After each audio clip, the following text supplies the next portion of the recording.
The Chin family dinner table was always a battleground disguised as a meal. Not violent. Not loud. Just competitive in that particular way high-achieving families weaponize success. Every conversation was a scorecard. Every achievement was measured against siblings. Every career milestone was evaluated for its contribution to the family legacy. My brother David, for years older than me, always won. Stanford MBA at 26. Vice president at Goldman Sachs at 28. Started his own fintech company at 30. Raised a Series A round of $15 million at 32. By 35, his company was valued at $340 million and being courted by major acquisition targets. Dad loved to talk about David. My son, the entrepreneur, he'd say to everyone at his Rotary Club meetings, at temple events, at neighborhood gatherings. The pride in his voice was unmistakable. Then there was me. Rachel Chin, the younger daughter who chose academia over business. I'd studied mathematics at MIT, got my PhD in quantitative finance at 25, took a research position at a financial think tank in Boston. I published papers on algorithmic trading strategies, risk modeling, and market microstructure. My work was cited in academic journals and occasionally by financial professionals, but it wasn't the kind of success that impressed at family dinners. Rachel's very smart, Mom would say carefully. Very academic. She does research. The implication: smart but not successful. Academic but not practical. Respectable but not impressive. David made it explicit at every opportunity. At my 28th birthday dinner, when I mentioned a paper I'd published in the Journal of Financial Economics. That's great, Rach. I'm sure all 12 people who read academic journals are very impressed. When I got promoted to senior researcher at 30, senior researcher. That's like, what, $120,000 a year? I spend that on my car lease. When I explain my work on market inefficiency detection algorithms, theoretical stuff. Let me know when you do something that makes actual money. Dad would chuckle and change the subject.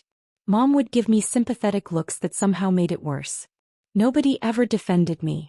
Nobody ever suggested that David's constant belittling was inappropriate. The message was clear. David was the successful one. I was the smart one who'd chosen a less valuable path. What they didn't know, my academic research, was a cover. Yes, I did publish papers. Yes, I worked at the think tank. But my real work happened in the 12 hours a day they never asked about. I'd been building proprietary trading algorithms since my PhD dissertation.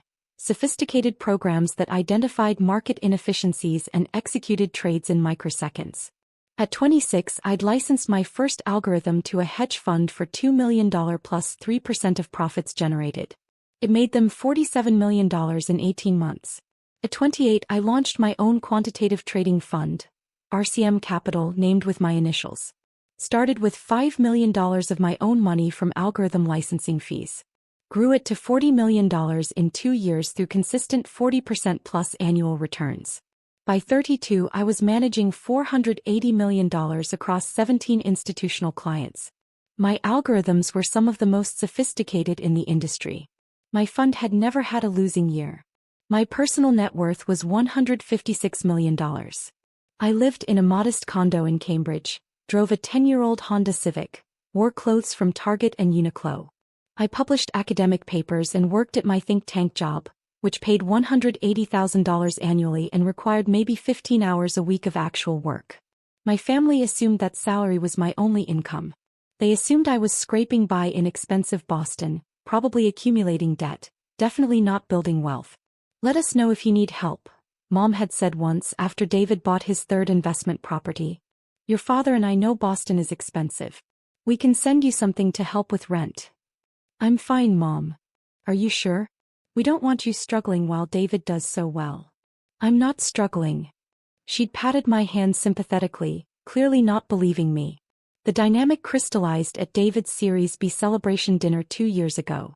He'd just raised $85 million in new funding, valuing his company at $340 million. The entire family gathered at an expensive restaurant in San Francisco. Parents, grandparents, aunts, uncles, cousins. David stood to make a toast. This is what happens when you understand business. When you take risks. When you build something real instead of hiding in academia theorizing about markets you're too afraid to actually trade in. He'd looked directly at me on that last part. Everyone had laughed, clinked glasses, congratulated David on his brilliant insight. I'd smiled and sipped my wine and said nothing. What I didn't say, I'd been watching David's company carefully. The financials were concerning. Revenue growth was slowing. Customer acquisition costs were rising. Burn rate was unsustainable. The Series B valuation was inflated, based on projections that were increasingly unrealistic. But I wasn't invited to comment. I was just the little sister who didn't understand business. 3 months ago things got worse. David's company needed a bridge round. The Series B money was running out faster than projected. They needed $30 million to reach their next milestone. A major enterprise contract that would validate their business model and position them for Series C or acquisition. David was confident. We've got investors lined up. 3 term sheets already. This is just a formality. At Sunday dinner he explained his strategy. The technical details, the investor negotiations, the timeline. Dad listened intently, asked insightful questions, praised David's business acumen. I listened quietly from my end of the table. What about you, Rachel? Aunt Linda asked politely. How's your research going? It's fine. Working on some new market efficiency models. That sounds complicated, she said in the tone people use when they're not actually interested. It's pretty technical. Leave finance to the experts, David interjected, laughing. Rachel's job is to write papers about what we do. She doesn't actually do it. Dad chuckled. She doesn't understand business like you do, son. Different skill sets. Both valuable in their own way. Sure, David agreed magnanimously. Someone has to be the academic. Not everyone has the stomach for real-world pressure. I cut my chicken into precise pieces and said nothing. Though I will say, David continued, warming to his topic, academia is kind of a cop-out. You get tenure, you're basically unfireable. No risk, no pressure, just publishing papers nobody reads. Must be comfortable. I don't have tenure, I said mildly. But you will eventually, right? That's the whole academic career path. Get to a safe position where you can coast.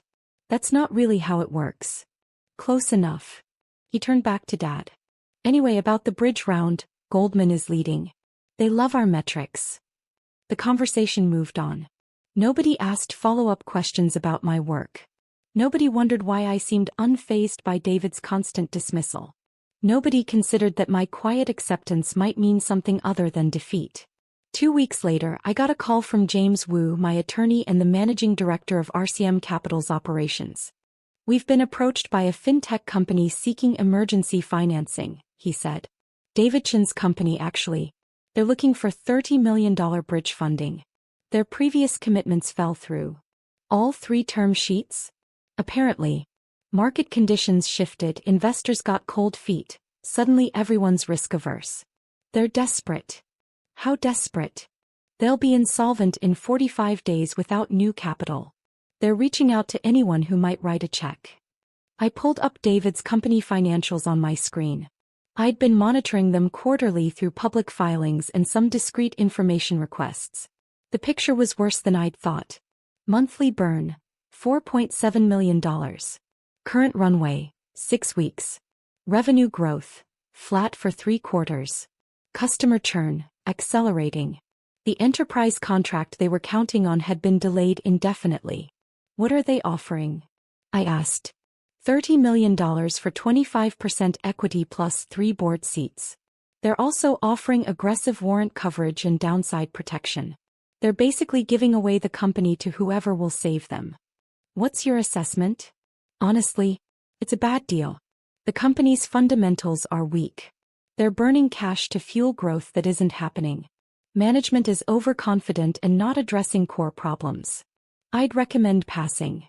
And if we wanted to take the deal anyway? Then we'd have significant control. 3 board seats out of 7. Major decision authority. We could force strategic changes, cut burn rate, actually fix what's broken. Send me the term sheet. I'll review it.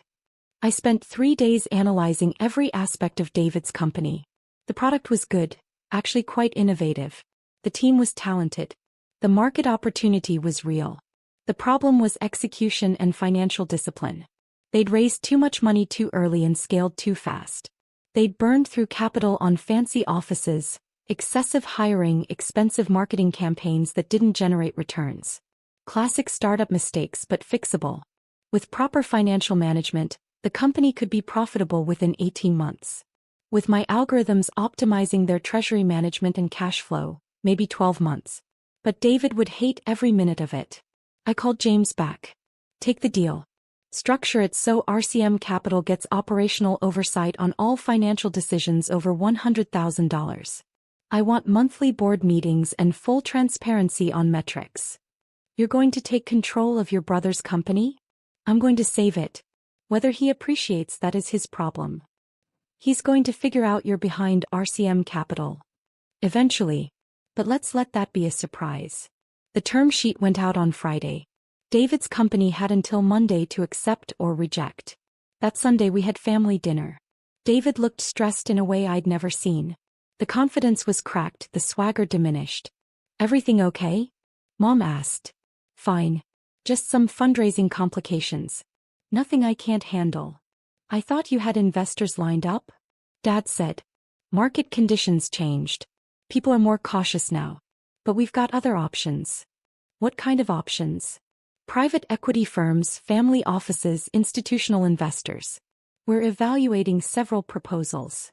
I'm sure you'll close something great, Dad said confidently. You always do. David nodded but didn't meet his eyes. I ate my salmon quietly. How's the research world, Rachel? Uncle Tom asked, making conversation. Busy. Lots of interesting projects. Still writing papers? Among other things. Must be nice having a stable job, David said, some of his old condescension returning. Not having to worry about fundraising or keeping a company alive or real business pressure. It has its advantages, I agreed. I mean, I couldn't do it. I need the excitement, the challenge, the high stakes. But I respect that some people prefer safety. I smiled and said nothing. Monday morning, David's company accepted RCM Capital's term sheet. They had no choice. It was that or bankruptcy. The $30 million wire transferred Tuesday afternoon. By Tuesday evening, I had full board access and visibility into every aspect of the company's operations. It was worse than I'd thought. They'd been cooking the books slightly, not fraudulently, but optimistically interpreting metrics to look better to investors. Actual customer retention was 12% lower than reported. Revenue recognition was aggressive. Several major contracts were at risk. I scheduled an emergency board meeting for Thursday. Wednesday night, David called me. First time he'd called in 6 months. Hey Rach. How are you? I'm fine. What's up? I wanted to let you know, we closed our bridge round. Got a great investor, really sophisticated financial firm. RCM Capital. Have you heard of them? I might have read about them somewhere. They're apparently really good. Quantitative trading background, strong financial discipline. Exactly what we need to get to profitability. That sounds positive. Yeah, Dad's thrilled. He's telling everyone his son closed a major funding round even in a tough market. Proving again that I know what I'm doing. Congratulations. Thanks. Anyway, I have my first board meeting with them Thursday. Should be straightforward. They seem pretty hands-off from the term sheet. Good luck with that. I don't need luck. I know what I'm doing. Unlike some people who just theorize about business. He'd laughed and hung up. Thursday at 10 a.m., I walked into the board meeting at David's company headquarters in San Francisco. I'd flown in the night before, staying at a modest hotel near the airport. I wore a Loro Piana suit I'd never worn around my family. Carried a Val Extra briefcase. Looked every inch the successful investor I'd always been but never shown them. The conference room was on the top floor.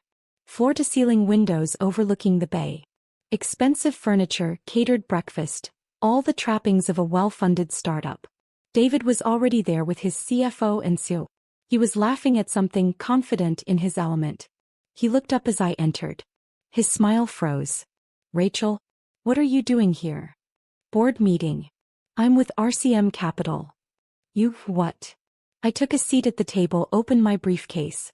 RCM Capital. Your new majority investor. I'm the founder and Didn't they mention that? His face went through several colors. This is a joke. It's not. Here's my identification, corporate credentials, and documentation showing my role. I slid the documents across the table.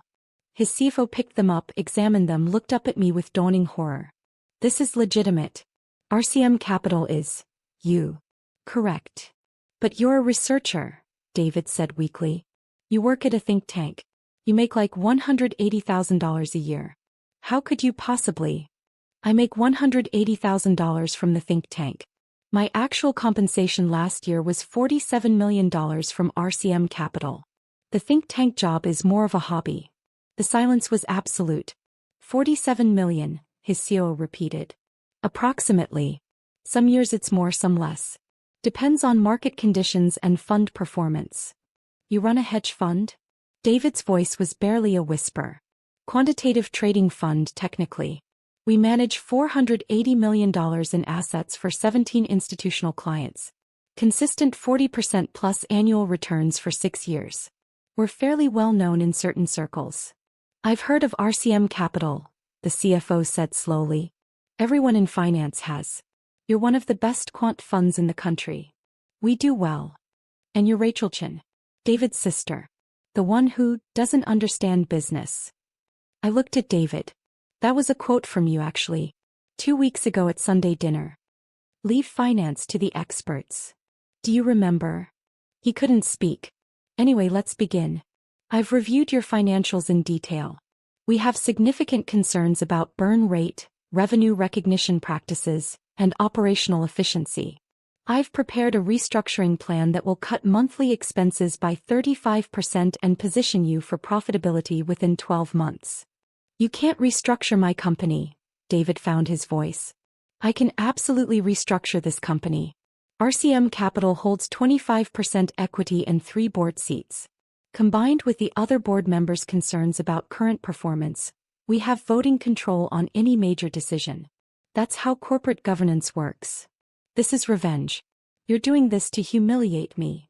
I'm doing this to save a company that's 45 days from insolvency. Whether you feel humiliated is irrelevant to the business case. I open my presentation.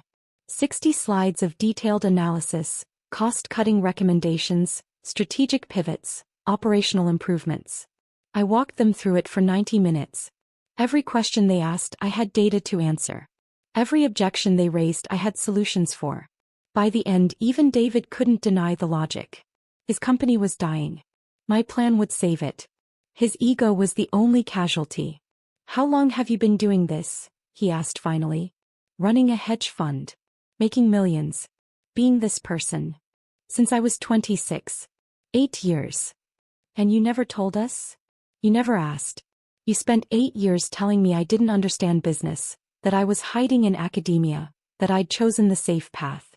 I saw no reason to correct your assumptions. Why save my company then? If we treated you so badly, why not let it fail? Because the company is good. The product is innovative, the team is talented, the market opportunity is real. You're bad at financial management, but that's fixable. I'm not here for revenge. I'm here because this is a good investment. Everything you're proposing, cutting staff, eliminating perks, reducing marketing spend, it's going to destroy morale. It's going to create a sustainable business. Morale in a bankrupt company is 0. Morale in a profitable company with actual job security is high. You're confusing luxury with necessity. His CEO nodded slowly. She's right, David. We've been burning money on things that don't drive growth. This plan is aggressive but sound. You're siding with her? I'm siding with keeping my job. And this is the only plan I've seen that makes that possible. The board voted on the restructuring plan. 5 votes in favor, 2 against. It passed. David stared at the table, his perfect confidence completely shattered. I'll send implementation details by tomorrow, I said, packing my briefcase.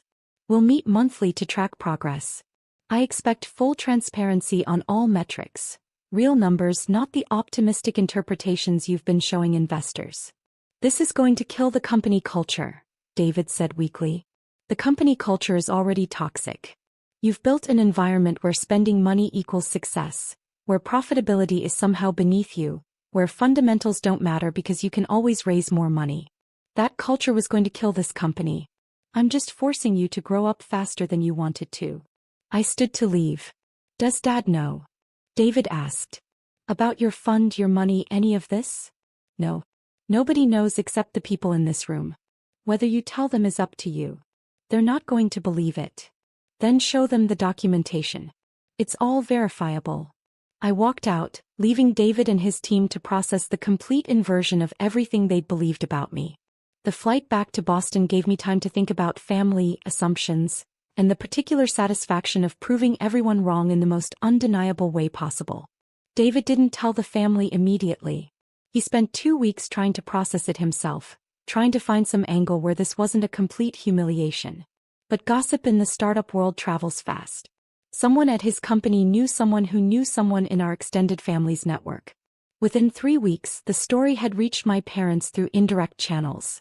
Mom called me on a Tuesday evening. Rachel, we heard something very strange. Is it true you're some kind of investor in David's company? I'm the lead investor in his bridge round, yes. But how? Where would you get that kind of money? I earned it. Through my fund, RCM Capital. You have a fund? Like a hedge fund? Quantitative trading fund. I've been running it for 8 years. Silence on the line. How much money are we talking about? She asked finally. The fund manages $480 million. My personal net worth is around $156 million. The sound she made wasn't quite a gasp, wasn't quite a sob. Rachel, this doesn't make sense. You're a researcher. You live in a tiny apartment. You drive that old car. How could you possibly? I live modestly because I don't need luxury. The apartment is 1,200 square feet in Cambridge, which is fine for one person. The car runs perfectly well. I spend my money on things that matter, not things that impress people. Why didn't you tell us? For the same reason I'm not going to repeat this conversation with Dad. You wouldn't have believed me. You spent 8 years watching David succeed and assuming I was struggling. You offered to help with my rent. You worried about my financial stability. You never once considered that I might be more successful than him. We would have been proud. Would you? Or would you have been uncomfortable that your daughter was more successful than your son? That the academic disappointment was actually a financial genius? That every assumption you'd made about both of us was wrong? She had no answer. How did you learn to do this? She asked instead. I taught myself. Read everything about quantitative finance, built algorithms, tested them, refined them. Turned my PhD dissertation into actual trading strategies.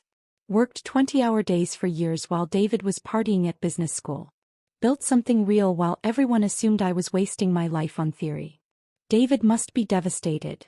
David is humiliated. There's a difference. Devastated implies he's lost something. He hasn't. He still has his company, still has his title, still has his opportunity. He just has to accept that his little sister knows more about finance than he does. This is going to change everything. It already has. I'll see you at Sunday dinner. I hung up before she could respond. Sunday dinner was spectacular in its awkwardness.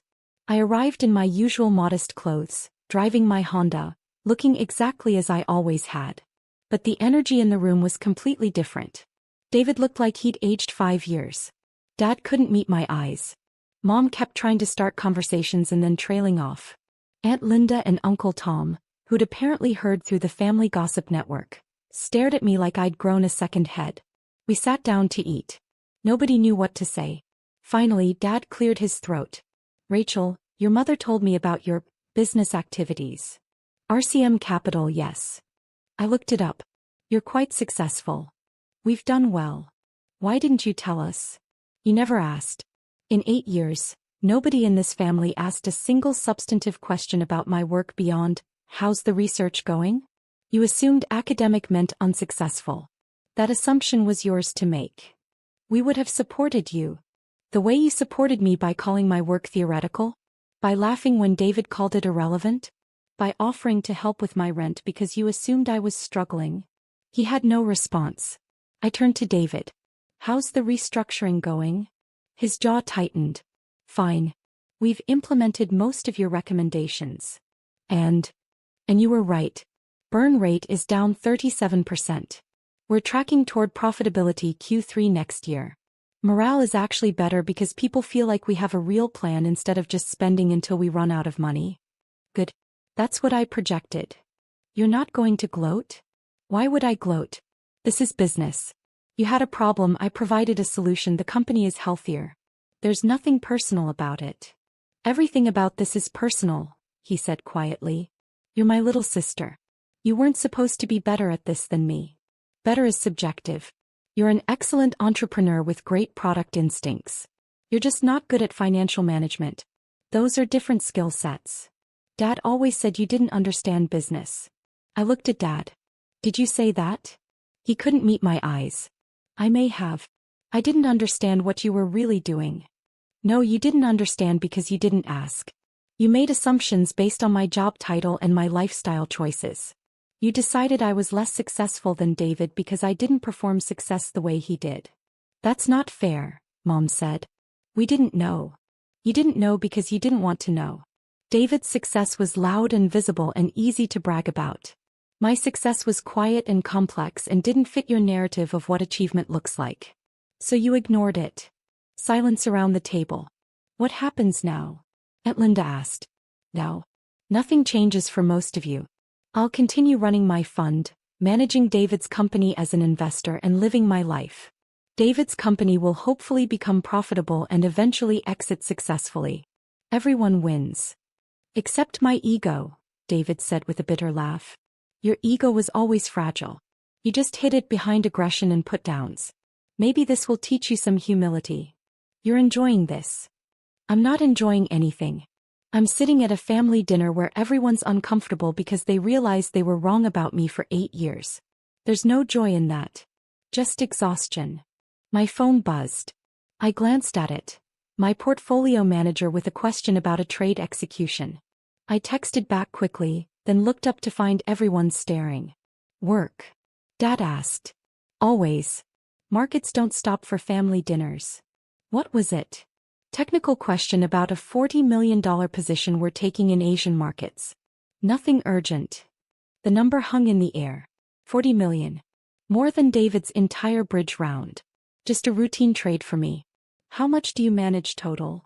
Uncle Tom asked. Right now. $480 million in the main fund, plus my personal portfolio of $156 million, plus some smaller side projects. Call it $650 million total. Dad made a sound like he'd been punched.